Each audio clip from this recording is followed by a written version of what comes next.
under bright dealership lights, clean enough to look like a new beginning. Stephen touched the door handle the way people touch possibilities. The salesperson said, "You deserve something nice." Those words fit perfectly over the insecurities Stephen never talked about. Inside his head, the car was already changing how people would see Stephen. The monthly payment sounded small when spoken quickly. $689. A number that felt lighter than it truly was. Stephen signed the papers with a confident hand. The pen was heavier than the future he imagined. That first night, Stephen drove through the city slowly. Music low, windows down, believing he had finally arrived somewhere important. For 2 months, everything felt fine. Then the real costs began to wake up. Insurance, fuel, maintenance Stephen never planned for. Stephen started saying no to small joys. Coffee with friends, weekend trips, a birthday gift for his mother. The car looked expensive. Stephen's life began to feel cheap. Late at night, Stephen sat in a diner, writing numbers on a napkin. 5 years of payments. Interest taller than his savings. A vehicle worth less every morning. That was the day Stephen truly met the word debt. Money that slowly begins to own the owner. Sleep became lighter. Smiles became shorter. One morning, the tow truck came quietly.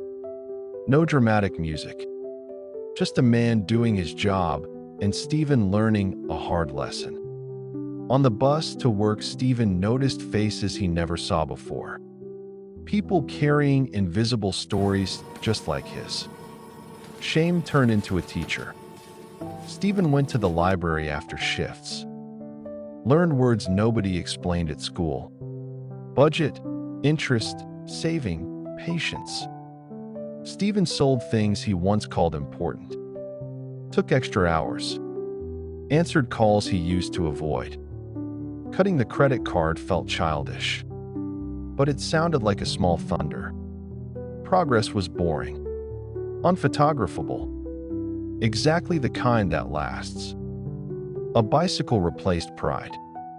A notebook replaced excuses. The first 1,000 Stephen saved felt heavier than the car ever did. Not because of the number, but because of the person it created. Months later, Stephen bought another car. Older. Simpler. Honest. No one looked at it twice. And that was the miracle. Stephen learned to admire reliability more than applause. To respect direction more than speed. One evening, walking across a bridge, Stephen felt something the first car never gave him. He tasted freedom. Space left when payments disappear. The world looked quieter. But Stephen felt louder inside. Not every loss ends empty. If this story touched your heart, please like, subscribe, and share for more stories where we don't just tell stories, we change mindsets.